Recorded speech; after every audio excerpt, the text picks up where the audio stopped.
Maraming klase ng pag-ibig. May puppy love, may first love, true love. Ang mga yan ay mga pag-ibig na matatawag nating nade-develop mula sa wala. Pero may isang klase ng love na biglaan. At ito ang love at first sight, mga kapuso. Ikaw, sa palagay mo ba ay magiging totoo ang pag-ibig na mula sa unang pagkikita? Dear Papa Dudut, ako po si Elliot, masasabi kong maayos na ang buhay ko sa ngayon. Dahil bago pa man pumasok ang pandemya ay dalawang magkasunod na pagsubok na ang dumating sa buhay namin. Una ay nawalan ako ng trabaho dahil sa pagsasara ng kumpanyang pinapasukan ko. Nagbigay naman sila ng kompensasyon pero dahil sa hirap maghanap ng trabaho noon ay unti-unti ding naubos ang perang yon, Papa Dudut. Saka naman dumating ang ikalawang pagsubok. Nahulog si inay pababa sa hagdanan ng bahay namin na naging dahilan ng pagkabali ng kanyang braso dahil naitukod niya ito. Itinakbo ko siya sa ospital at sa kasamang palad ay kailangan daw lagyan ng bakal ang nabaling parte upang maghilom ng tama ang nabaling buto. Sinabi na rin sa akin kung magkano ang gagastusin. Hindi naman madalian ang operasyon pero hindi din pwedeng mapatagal pa dahil baka hindi na maganda ang lagay ng braso ni nanay. Isang araw papunta ng ospital ay hindi ko alam kung ang nangyari sa akin ay sagot sa problema ko o isang pagsubok ng katatagan. Sa sinakyan kong jeep ay may napulot akong isang wallet. Ako lamang ang sakay ng jeep ng oras na yon, kaya wala nang ibang pwedeng pagtanungan kung may nakahulog ba ng wallet na yon. Binuksan ko ang wallet para malaman kung kanino ito at nagulat ako nang makita ang maraming tig-1,000 sa loob nito. Natigilan ako, Papa Dudut, pero hindi sa akin ang perang yon kaya kailangan kong isole. Nakita ko sa wallet ang ID na may address at may cellphone number din. Kaya pagbaba ko ng jeep sa tapat ng ospital ay agad kong tinawagan ng numero na nasa wallet.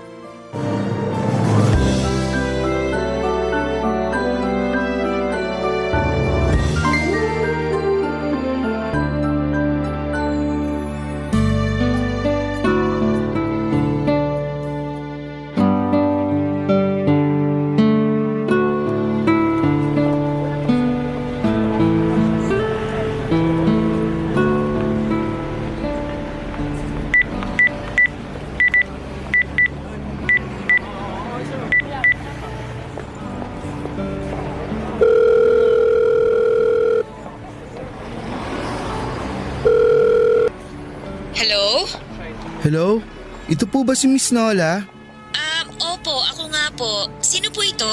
Si Elliot po to. Napulot ko kasi tong wallet nyo kanina sa jeep. Ay, naku, salamat naman. Kanina pa ako nag-aalala eh. Salamat. Sino po pala ito? Elliot po. Ay, naku Elliot, thank you talaga. Welcome po.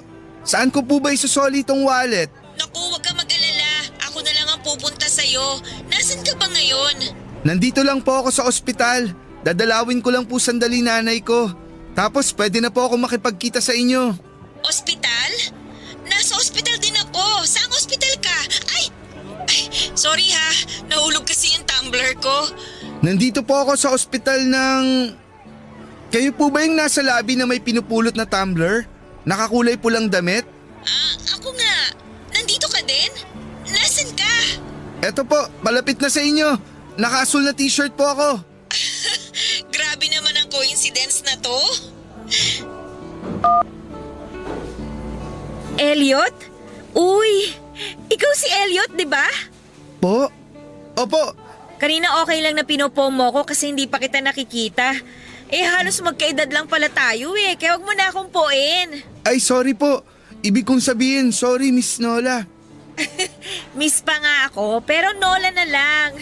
Palabiro pala kayo. Minsan lang. Pero seriously, alam mo sobrang salamat ha kasi ikaw yung nakapulot ng wallet ko. Ewan ko ba? Bakit ba hindi ko iningatan at nahulog yan? Salamat talaga ha. Walang anuman. Eto ang wallet mo. Pakicheck na lang. Ay, Sandali. Eto, pagpasensyahan mo na tong 2,000 ha, bilang pasasalamat lang sa pagsusoli mo ng wallet ko. Hindi na ako mahihiya Malaking tulong sa akin to. Bakit ka nga pala nandito sa ospital? Anong sakit mo? Magpapacheck up ka rin ba? Hindi ako. Nandito nanay ko. Nabalian siya ng buto sa braso. Kailangan niyang operahan. Kaya malaking tulong tong bigay mo pandagdag sa operasyon niya. Ganun ba? Teka. Eto, idagdag mo pa tong 2,000 dyan. Nako, masyado na atang malaki tong pabuya mo. Okay lang yan. Ang mga taong katulad mo dapat tinutulungan din. Sige, kakapalan ko na uli ang mukha ko Tatanggapin ko to. Oo, sige, kunin mo na.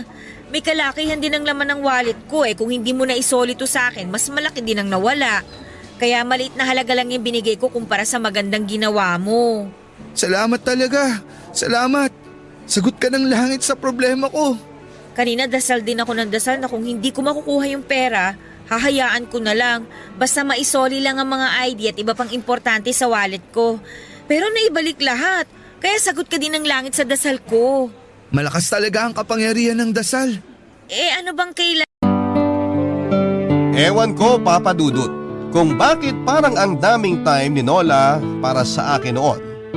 Siguro ay sobrang thankful talaga siya sa pagsusoli ko ng nawala niyang wallet. Papa Dudut, nasa dibdib ko lahat ng problema kaya napakasarap ng pakiramdam na may makikinig sa akin para mailabas ang nasa loob ko. Kaya naman unti-unti din gumaan ang pakiramdam ko. Buong-buo kong ikinuwento sa kanya ang pangyayari dahil kasi sa pagkawala ng trabaho ko ay nagpilit din si nanay na maglako ng gulay sa paligid namin. Hanggang sa noong araw na yon ay nagmamadali si nanay para magtinda dahil tinanghali siya ng gising. Doon na nga nangyari ang aksidente. Matapos kong maikwento sa kanya ang lahat ay humingi pa siya ng pasensya dahil nga sa maliit lamang ang naiabot niya. Ang sabi ko ay hindi maliit ang 4,000. Nahiya nga ako, Papa Dudut, kasi parang ang insensitive ko at hindi ko man lang naitanong sa kanya kung bakit siya nasa ospital. May dinalaw ba siya o siya mismo ang nagpatingin? Hindi ko alam kung bakit parang ang tagal na niya akong kakilala. Sinabi niya na kung hindi lang siya magpapatanggal ng bato sa abdo ay marahil ay natulungan niya ako sa pagpapaopera din sa nanay ko. Nang madinig ko yon ay sobrang hiyang-hiya ako. Isosoli ko na sana ang ibinigay niya dahil kailangan niya din pala ng pera pero pinigilan niya ako. Ang sabi niya na hindi naman siguro aabot sa eksaktong 50,000 ang gagastusin niya. Nahihiyaman ako ay nagpasalamat na lang din talaga ako ng sobra. Pero Papa Dudut, na love at first sight talaga ako sa kanya. Pero alam kong pangarap lamang yon. Kaya naman sinantabi ko ang pakiramdam na yon. Hanggang sa nagpaalaman na kami, Papa Dudut, syempre kulang pa ang pera ko kaya kailangan ko pang kumayod sa mga racket at sideline na pwedeng pasukin para mabuo ang pampaopera ng nanay ko.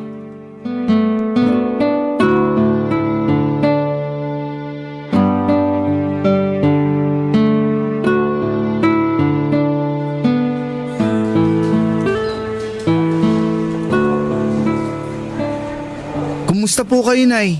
Okay naman ako, anak. Huwag ka na masyadong mag-alala. Masakit pa po ba? Hindi na masyado, anak. Binigyan ako ng gamot kanina kaya medyo nawala na ang kirot. Nay, huwag niyong tiisin ha. Kung may nararamdaman kayo, sabihin niyo agad. Baka mamaya daw makalipat na tayo sa ward. Pasensya ka na, Nay ha. Dito na muna tayo sa hallway. Anak, sa bahay na kaya ako magpagaling? Nay, hindi pwede. Mas mabuti na dito. Nandyan lang ang mga doktor at madaling tanungin kung may maramdaman man kayo. Anak, masyado ka nang nag-aalala. Baka ang sarili mo naman ang mapabayaan mo. Alam kong pagod ka kakahanap ng trabaho tapos binigyan pa kita ng problema. Nay, aksidente ang nangyari. Hindi po kayo nagbigay ng problema. Kung nag-ingat lang ako, hindi sana mangyayari to. Nay, mag-concentrate na lang kayo sa pagpapagaling. Hayaan nyo na ang pag-iisip sa akin. May tatawid natin to. Kayo na nga din ang nagsabi sa akin nung mawalan ako ng trabaho na pagsubok lang yun para mas lalo tayong lumakas. Kaya magpalakas kayo, Nay, para mas lumakas pa ako. Oo, anak. Konti na lang, Nay, mabubuo ko na ang pampaopera nyo. Kanina, nakapulot ako ng wallet. Ang daming lamang pera. Naku, anak. Nay, huwag kayong mag-alala. Hindi ko po inangkin yung pera. Isinoli ko po. Mabait po yung may-ari, Nay.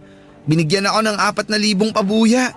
Hindi na ako nahiya, Nay. Kinuha ko na. Napakabait naman ng taong yun. Kita mo, anak, ang kabutihan sinusuklian talaga. Nay, alam nyo ba? Hindi lang siya mabait. Maganda pa.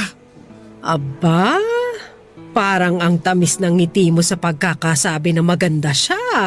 Hindi po Elliot! Nola, Bakit nandito kayo? wala pa kasing bakante sa ward. Pero mamaya baka makalipat na kami doon. Anak, Ay, sorry, Nay. Nola, siya pala ang nanay ko. Nay, siya yung sinabi ko sa inyong may-ari nung wallet na napulot ko. Nice to meet you po. Kumusta po kayo? mabuti-buti na, Iha. Salamat, ha. Totoo pa lang sabi ng anak ko. Bukod sa mabait ka na, maganda ka talaga. Nay, Ikaw ha? Baka binebenta mo na ako sa nanay mo ha? huwag ka maniwala dyan kay nanay. Palabiro talaga yan eh. Kumusta ka pala? Anong sabi ng doktor? Ayun, kinuhanan niya ako ng mga test. Bukas ko malalaman ang resulta. Sabi pa niya, parang baka hindi ko na raw kailanganin magpa-opera. Baka kayanin naman daw ng gamot. Naku, Iha. Makakaasa ka sa dasal ko na sana hindi ka na nga operahan. Salamat po. Pasensya na po, hindi po yata nasabi ni Elliot yung pangalan nyo. Andeng ang tawag sa akin, pero tawagin mo na lang akong Nanay Andeng. Nay, nakakaya. Ano bang nakakahiya doon? Nanay naman talaga si Nanay Andeng, kaya natural na tawagin siyang Nanay Andeng. Tama yun, anak. Uy, Nay, nakakaya po. Ay, sinola ang kausap ko. Tama ang sinabi mo, anak. Nay naman eh. Oh, palabiro pa lang nanay mo. Ikaw masyado kang seryoso mula pa kanina nung nagkakilala tayo. Yun nga ang sinasabi ko dyan. Masyado kong inaalala. Kaya ayan tuloy, nakakalimutan na magbiro at ngumiti. Ay, pinagtutulungan ba ako rito? Uy, ngingiti na yan.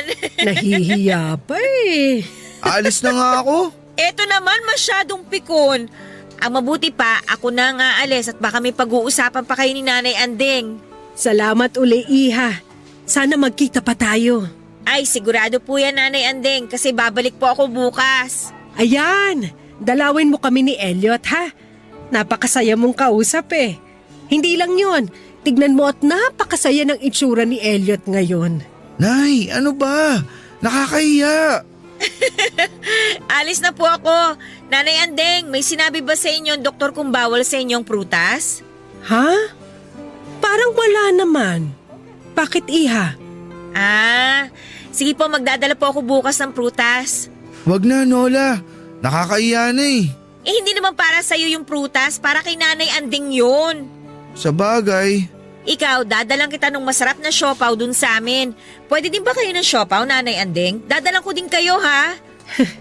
Ikaw ang bahala, anak. Sige po, habol pa po ako sa trabaho ko. See you po tomorrow. Alam mo, bagay kayo. Si nanay parang ewan. Papadudot hiyang-hiya ako ng oras na yon. Pero kalahati ng pakiramdam ko naman ang kinikilig. Ewan ko ba, Papadudot. Hindi ko pa masyadong kilala si Nola pero dahil sa bait niya ay may kung anong kumikiliti sa akin para kiligin. Noong kinagabihan ng araw na yon ay nagkabakante na sa ward, Papadudot. Kaya nailipat na si nanay. Mas maayos na ang tulugan ko at binabantayan ko kasi si nanay aalis lamang ako ng umaga para nga mag-apply. Babalik na lang uli ng tanghali, nag-message kaagad ako kay Nola na nakalipat na ng kwarto si nanay. Kasi baka kung sakaling talagang pupunta siya kinabukasan ay alam na niya kung nasaan kami. Isa pa ay parang gustong gusto ko nang mag-mensahe sa kanya. Pero hindi ko alam ang sasabihin kaya noong nakalipat si nanay ay binalita ko kaagad sa kanya. Sumagot naman siya nang masaya siya at hindi na sa hallway nakapwesto si nanay. Gusto ko pa sanang mag-follow up ng message pero ewan. Bakit pinanghihinaan ako ng loob? Kasi hindi ko alam ang sasabihin ko. Kaya halos mapatalon ako sa tuwa noong nag-message siya uli na see you tomorrow, pahinga ka na, good night. Kilig na kilig ako Papa Dudut at hindi ko na mahintay ang kinabukasan. Kaya hindi pa pumuputok ang araw kinabukasan ay umuwi na ako para magpalit ng damit. Maaga ako mag-a-apply sa mga nakita kong mga bakanting trabaho at matapos ay nagmamadaling pumunta sa ospital. Unay para mabalikan si nanay at pangalawa ay baka magpunta na si Nola at hindi ko maabutan. Ewan ko Papa Dudut ha, pero sobrang coincidence na naman na paggaba ni Nola sa taxi ay siya namang pagdating ko. Gumagawa kaya ng paraan noon ng pagkakataon? Ewan, basta kinikilig na naman ako. Mabuti na din at nasaktuhan ko siya kasi medyo mabigat yung dala niyang pasalubong para kay nanay. Pagdating sa kwarto ay nakita na namin na tulog pa si nanay. Kaya sabi niya na tamang-tama kasi bibili muna siya ng inumin sa kantin dahil hindi siya nakapagdala dahil sa bigat ng mga dala niya. Sinamahan ko siya Papa Dudut, syempre habang naglalakad ay umaatikabong kwentuhan ang naganap. Pakiramdam ko nga ay hindi kami naglalakad Papa Dudut. Pakiramdam ko ay nakasakay kami sa lumulutang na ulap sa Cloud9 Papa Dudut. Kabarangay, i-share mo ang iyong barangay love stories. Sabay-sabay nating pakinggan ang iyong kwento ng pag-ibig, buhay at pag-asa. Ipadala lang sa barangaylovestories@yahoo.com. Pagdating namin sa kantin Papa Dudut ay walang tindang tubig. Naubos daw pero parating na yung in-order nila. Kaya naupo muna kami para hintayin yung tubig. Doon na naikwento ni Nola na noong gabi pala na tinawagan na siya ng doktor para sabihin na ubusin niya na muna yung mga niresetang gamot na para sa 3 araw. Saka siya titignang muli kung makakayanang tunawin ng gamot ang bato sa abdo niya. Kung tutuusin ay hindi na pala kailangan pumunta ng ospital ni Nola dahil after 3 days pa dapat ang balik niya. Pero nagpunta pa rin siya para lamang madala ang mga ibibigay niya kay nanay. Lalong tumataas ang respeto at pagtingin ko sa kanya Papa Dudut nang dahil sa mga nalaman ko. Sinabi ko sa kanya na patuloy kaming magdarasal ni nanay para hindi na siya maoperahan. Napansin ni Nola na parang bumibigat ang mga kuwentuhan namin. Kaya nagtanong siya kung saan ako nagtatrabaho. Doon din niya nalaman na wala akong trabaho at nag-a-apply pa lamang. Kaya sinabi niya na nagtatrabaho siya sa isang pabrika na gumagawa ng tela at kailangan nila ng delivery driver. Yun nga lang daw, hindi pang matagalan yung mai-offer niyang trabaho dahil yung talagang driver nila na matagal nang nagtatrabaho doon ay babalik pa. May inaasikaso lamang sa probinsya kaya nang hingi ng leave. Pero kahit na hindi pang matagalan ay masaya na ako kung makakapasok ako dahil malaking tulong na ang kikitain ko doon. Sinabi pa ni Nola na dahil parang temporary lamang ako ay pwede niyang ilakad na maging kaliwaan ng sweldo ko kada araw para mabuo na ang pang-opera ni nanay. Nang araw na yon, pag-aakyat namin kay nanay ay nagpaalam ako sandali para mag-apply sa kumpanya nila Nola. Natuwa naman si nanay at pakiramdam ko ay lalong lumalim din ang pagmamahal niya kay Nola. Matapos kong mag-apply ay bumalik ako ng ospital para ibalita kay nanay na dahil sa rekomendasyon ni Nola ay tanggap agad ako. Napakadali ng trabaho Papa Dudut. Ang delivery ay tuwing umaga at hapon lamang. Kaya pwede akong bumalik sa ospital para magbantay kay nanay at babalik na lamang sa oras ng pagdi-deliver Papa Dudut.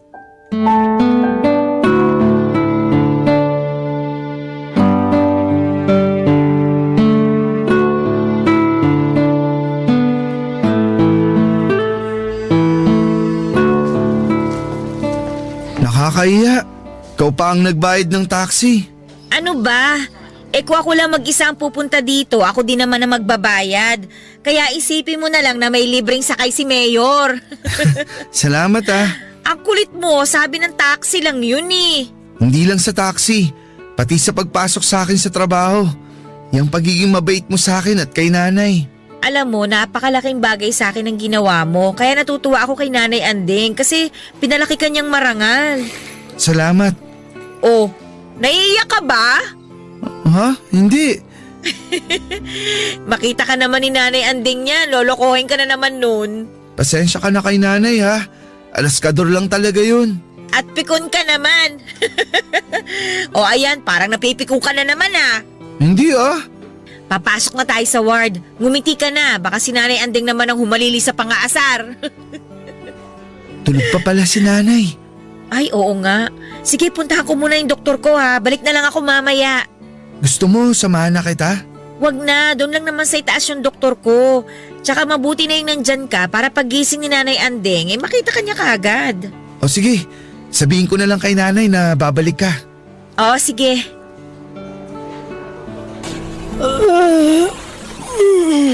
Nay, may kailangan po kayo? Nakatulog pala ako.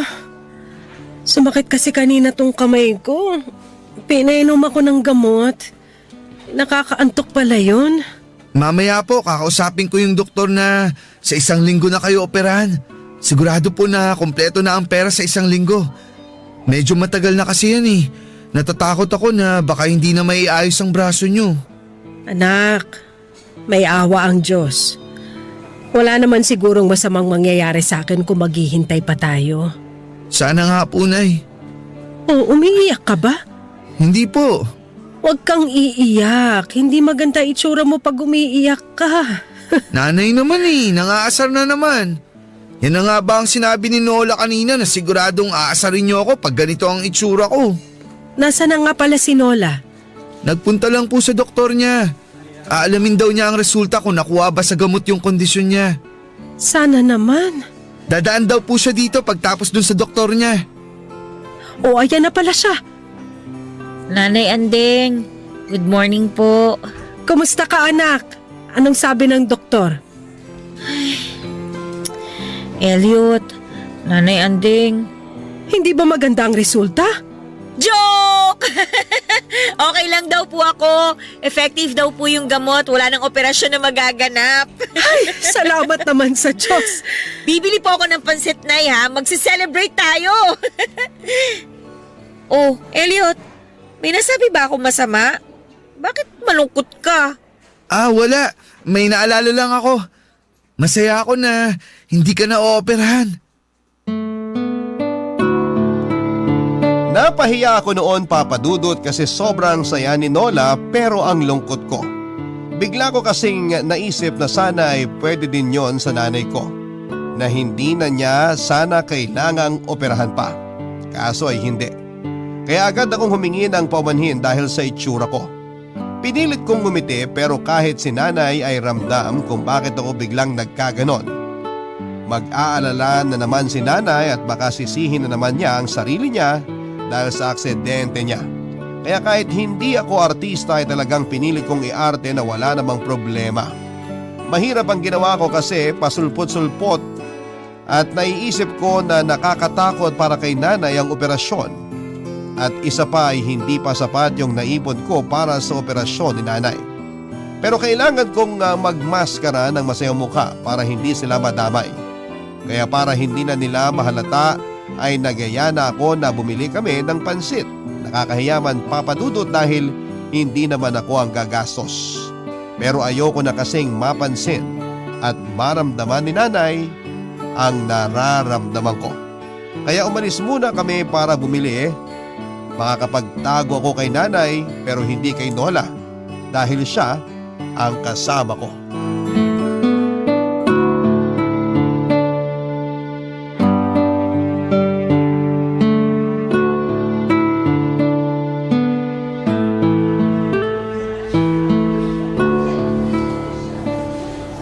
Oh, tayo na lang dalawa.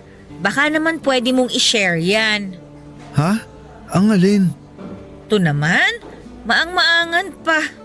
Hindi kita maintindihan. Alam mo, sinabi sa akin nung pahinante mo sa kumpanya na magaling ka daw na driver. Pero ang masasabi ko, hindi ka magaling na artista. Kasi halatang halata ka kaya. Koko nga naramdaman ko di mas lalo na si Nanay Andeng. Nanay mo yun Sorry. Sige lang, ilabas mo lang yan. Masamang kinikimkim yan. Iyak mo lang. Si nanay kasi. Natatakot ako. Ang tagal na nung kamay niya. Kailangan nang maoperahan. Mamaya, kausapin natin yung doktor. Kung pwede nang operahan si Nanay Anding bukas. Sabi ng doktor, dapat daw talagang operahan. Kaso hindi ko pa kaya. Huwag ka na mag-alala, may paraan doon. Paano? Hindi ba hindi ko na kailangan magpa-opera? So yung pera na in-advance ko sa opisina, hindi naman pwedeng isoli ulit. Kaya yun na lang ang gamitin natin para mapa-opera si Nanay Anding. Ha? Pero ikakaltas nila sa yun. Baka wala kang swelduin. Hindi naman nila ikakaltas yun ng buo. Uunti-unti nila yun hanggang mabuo. Halos hindi ko na mararamdaman na kinakaltas sa akin yun. Pero hanggang sa Biyernes na lang ako sa trabaho sa kumpanya nyo. Baka matagalan bago kita mabayaran ng buo. Alam mo, kung sisingilin ko din naman sa'yo, syempre hindi buo. Hulug-hulugan mo na lang din. Hindi ko alam ang sasabihin ko. Pero salamat. Kailangan ko yung inaalok mong tulong. Bukas na bukas pagka-deliver ng umaga, mag-iikot uli ako para mag-apply ng trabaho. Huwag ka na mag-ikot, baka mahilo ka pa. Ha? Uy, natatawa sa joke ko. Baka mamaya magmukha na akong baliw dito. Umiiyak tapos tatawa. Ang ibig kong sabihin, huwag ka na maghanap ng trabaho. Sa mahigit 1 linggo mo sa kumpanya, maganda yung record mo. Madami ang natuwa sa'yo. Kaya nung sinabi sa akin na may opening para sa checker ng stocks, sabi ko na ikaw na yung kunin. Kaya bukas na bukas, pagkatapos mo mag-deliver sa umaga, may interview ka sa HR. Ano lang naman yun, for formality na lang. Pasok ka na sa trabaho. Kaya sa Lunes, simula ka na bilang checker. Totoo ba yan? Hindi, joke lang. Ano ka ba? Ang haba ng sinabi ko para maging joke yun, no? Oo, totoong totoo. Kaya bumili na tayo ng pansit para sa double celebration. Nola, salamat. Sobrang maraming salamat. Hindi ko alam kung paano ako makakabawi sa'yo. Madali lang makabawi. Pag okay ka na sa trabaho, yung unang sweldo mo, treat mo kami ni Nanay Anding ng pansit. Pansit lang? Gusto mo samahan ko na ng cake? Samahan mo na din ng ice cream. Sige, deal. Tara. Ay, sandali lang ha. Sagutin ko lang to. Oh, hello. Hello, Nola. Kamusta ka? O ano naman na nakain mo at bigla mo akong kinumusta? Ito naman, mainit ka agad ang ulo. Jerry, madami kasi akong ginagawa Ano bang kailangan mo?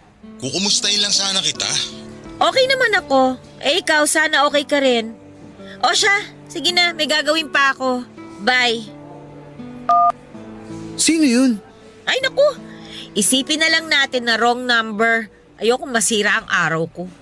Kaya tara na, halika na. Bumili na muna tayo ng pansit dahil naghihintay na si Nanay Andeng. Papadudot, hindi ko alam kung anong maganda ang nagawa ko at ibinigay sa amin ng Diyos si Nola. Sobrang bait niya. Hindi niya kami kaano-ano o hindi man lang kakilala ng matagal ni Nanay pero ganoon na lamang ang suporta niya sa amin. Sa tulong niya ay naoperahan si Nanay at nakauwi na kami ng bahay. Pero tuloy pa din ang pagiging mabait ni Nola sa amin. Palagi siya nagpupunta sa bahay tuwing weekend para doon mananghalian. Kasi si Nanay, bagamat nakasemento pa ang kaliwang braso, ay nakagagalaw naman ang kanan niya. Kaya tuwang-tuwa siyang paglutuan si Nola. Spoiled si Nola kay Nanay kasi every weekend 3 putahe lagi ang handa ni Nanay. May pabalot palagi si Nanay. Minsan habang kumakain kami noong magaling na ang braso ni Nanay ay nakwento niya na itutuloy niya ang paglalako ng gulay para may extra income kami at hindi yung sweldo ko lamang ang hinihintay namin. Kahit may kulang pa ako sa pagbabayad ng pinahiram ni Nola para sa operasyon ay sinabi niyang papahiramin niya daw ng pera si Nanay para magtayo ng maliit na tindahan ng ulam sa tapat ng bahay. bilang masarap magluto si nanay, sigurado daw na papatok sa tao ang luto niya. Isa pa sabi ni Nola para hindi na daw lalayo pa si nanay sa paglalako. Mabuti daw yung nandyan lamang siya sa tapat ng bahay. Tinanggihan ni nanay dahil sa nahihiya ito. Pero pinagpilitan talaga ni Nola kaya ayon, natuloy ang tindahan ng lutong ulam sa tulong ng kapital na pinahiram ni Nola, Papa Dudut. Barangay Love Stories. Barangay Love Stories. Papa Dudut, sobrang lalim na ng pagmamahal ko para kay Nola. Pero nahihiya akong sabihin sa kanya dahil sa dami ng tulong niya sa amin. Baka magmukhang abusado na ako at magmukhang ayoko siyang bitawan dahil madami pa siyang maitutulong sa amin. Alam kong mali ang iniisip ko, Papa Dudut, pero pinanghihinaan talaga ako ng loob. Baka mali ang nararamdaman ko na may nararamdaman na din siya sa akin si Nola. Natatakot ako, Papa Dudut. Sa 6 na buwan na magkakilala kami ni Nola ay doon ko lang din nalaman na may boyfriend pala siya bago kami nagkakilala. 3 taon sila pero nagkahiwalay sila dahil sa selos ng lalaki sa estado ng buhay ni Nola. Dahil mas kumikita si Nola kesa sa ex niya ay insecure ito kaya kung ano-anong selos ang inimbento hanggang sa makipaghiwalay na nga si Nola. Siya pala yung Jerry na minsang nadinig ko na kausap ni Nola sa telepono. Napakabait ni Nola para pag-isipan siya ng ganon. Nainis ako pero nailang din kasi 6 na buwan pa lamang baka hindi pa uli handa si Nola para umibig. Ang daming naglalaro sa utak ko at halo-halong emosyon, kaba, hiya, takot. Pero sabi ni nanay ay wala daw mangyayari sa akin kung puro ako isip. Gawin ko daw at kung ano ang maging kalabasan ay tanggapin ko. Kaya ginawa ko, Papa Dudut. Maganda ang kinalabasan ng pag-uusap namin. Naging kami, Papa Dudut. Kinikilig na naman ako. Siyempre talagang ginawa ko ang lahat para maging masaya siya.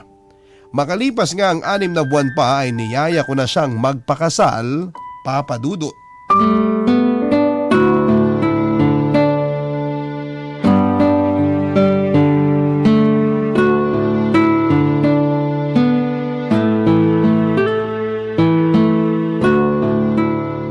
Tara, kain na tayo. Sige, sunod ako. Sagutin ko lang to. Sige.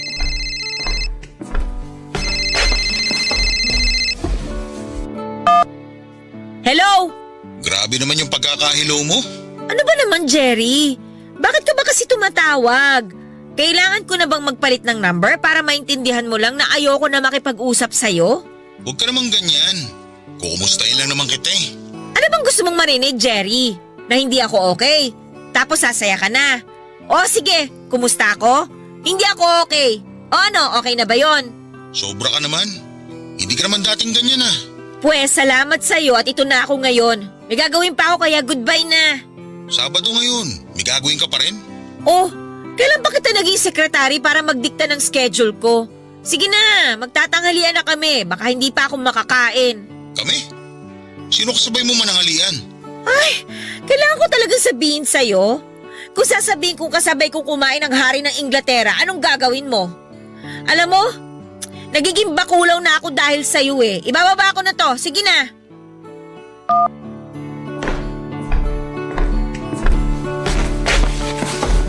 Wow! Nanay Andeng, ang dami naman ang niluto nyo. Eh syempre, espesyal na araw to eh. Ano pong meron? Ha? Hindi ba 1 taon na mula nung maoperahan si nanay? Kaya ayan, naganda siya. Oo nga, tama. Ay, oo nga no. Tara, kumain na tayo. Magdasal muna tayo. Sa ngalan ng Ama, ng Anak at ng Espiritu Santo. Panginoon, salamat po sa inyong mga pagpapala at higit sa lahat, salamat po sa aming buhay. Amen. Amen. Kain na. Nahihirapan ako mamili ng uunahin ko kasi alam ko masarap lahat yan eh. Unahin mo na yung pinakapaborito mo. Oo nga po, itong masarap na bopis. Nay, gusto ko sa darating na importanteng araw sa buhay ko, mas madami pa ang handa ah. Aba syempre naman anak. Pero dahil pang maramihan ang lulutuin, Dapat may mga assistant ka. Yung tagamando ka lang kung anong ilalagay. Kung kailan haluin, may tagagayat ng mga sahog. Para po hindi kayo pagod na pagod.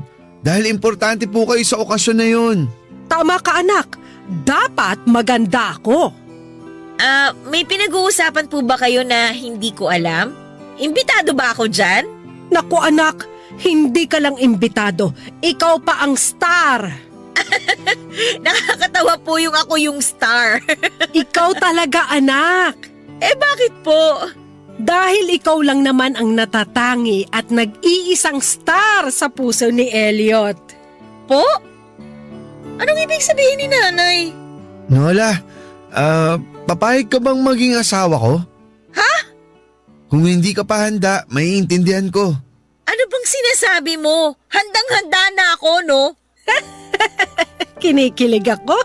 Nay, nakakahiya. Tatlo lang tayong nandito. Kanino ako mahihiya? Nakakahiya kay Nola.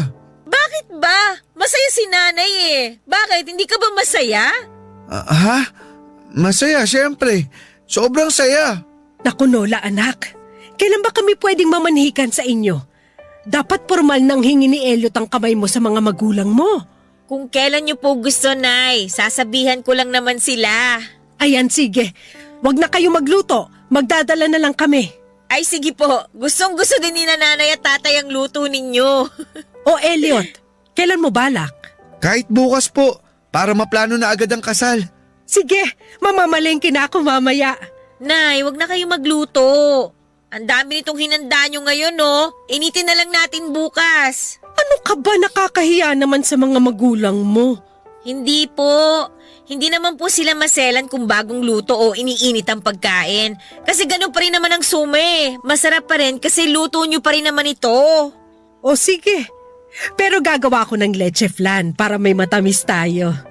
Kasing tamis ng ngiti ng anak ko. Yee! Ang dami niyong plano. Kasama pa ba ako dyan?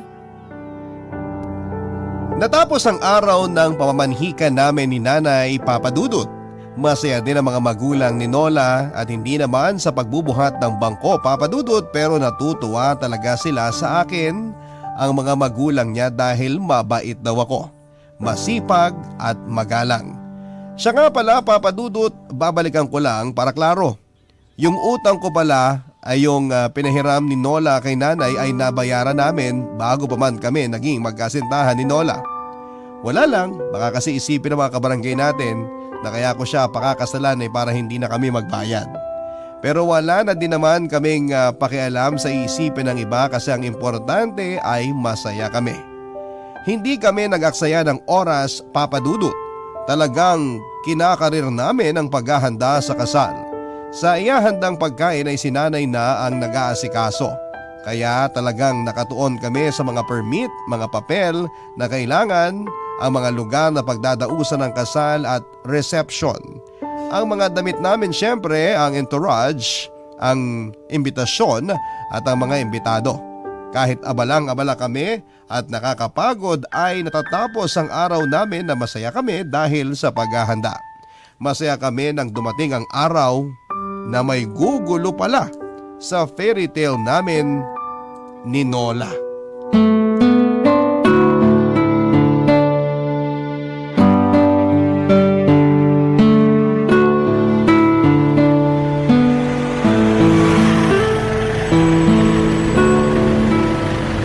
Sinilip mo yung design ng damit ko, no? Hindi daw pwede yung ganon. Ito naman, naniniwala ka pa ba sa pamahiin? Saka design lang naman ang nakita ko. Hindi yung aktual na damit. Kaya hindi counted yun. Basta madaya ka. Nola, Jerry? Jerry? Siya yung ex-boyfriend ko. Nola, pwede ba tayo mag-usap? Sorry pare ha. Madami pa kaming aayusin kasi ikakasal na kami. Nola, please. Gusto kitang makausap. Jerry, wala na tayong dapat pag-usapan.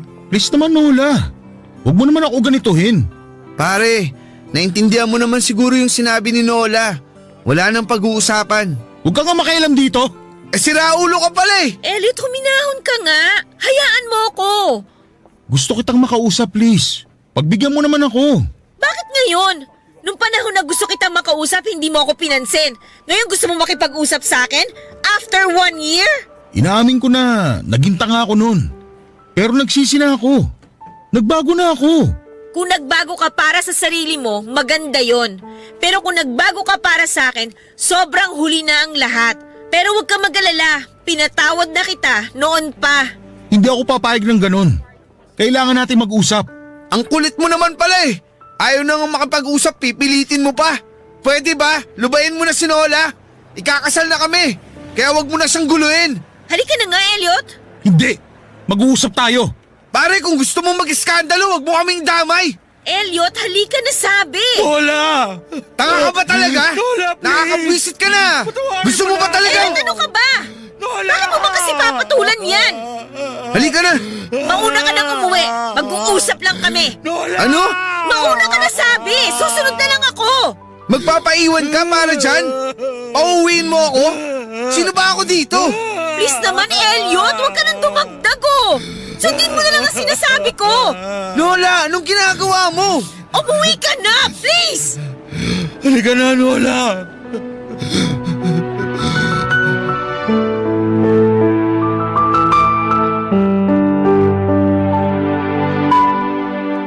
Durog na durog ang puso ko noon, Papa Dudut.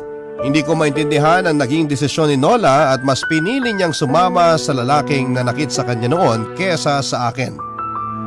Ayoko na sanang tingnan sila dahil sobrang sakit, Papa Dudut. Sana nga hindi na ako tumingin pa dahil kitang-kita ko ng halikan ng lalaking yon, si Nola. Para akong binulag ng eksenang yon, Papa Dudut.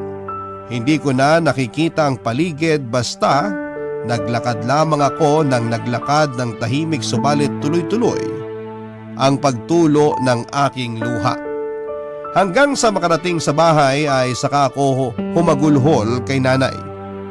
Pinilit akong aluin ni nanay at nagpaliwanag siya sa nangyari na hintayin ko daw muna si Nola para mas maliwanagan ako. Hindi umuwi sa bahay si Nola ng araw na yon. Hindi ko siya tinawagan dahil nanginginig ako tuwing susubukan ko. Pero Papa Dudut, bago pa man mag-isip ang mga tagapakinig ay lilinawin ko lamang po ang mga nangyari. Hindi umuwi si Nola sa bahay namin dahil umuwi siya sa bahay nila kung saan ay kasama niya ang parents niya. Tinawagan naman niya si nanay para sabihin na nasa bahay na nila siya. Alam din ni Nola, Papa Dudut, na masakit para sa akin ang mga nangyari. Pero dahil kasama ko naman daw si nanay ay alam niyang ligtas na ako. Tinapos niya lang daw ang usapan sa ex niya para magkaroon sila ng pare-pareho ng closure. Ayaw ni Nola na may gugulo pa sa relasyon namin kaya kinailangan niyang kausapin ang masinsinan ng kanyang ex-boyfriend. Ang tungkol naman sa halik ay bigla lang daw siyang hinalikan ng lalaking yon dahil siguro sa sakit noon ay hindi ko na din nakita kung paano nasampal ni Nola ang kanyang ex dahil sa ginawa nito. Papa Dudut, natuloy ang kasal namin at napakasaya po nito. At ngayon ay dinadala na ni Nola ang aming magiging anak. Maraming salamat po, Papa Dudut. Sana po ay may napulot sa storyang ito kahit konti ang mga tagapakinig ninyo. Ang inyong forever kapuso at kabarangay, Elliot. Barangay Love Stories.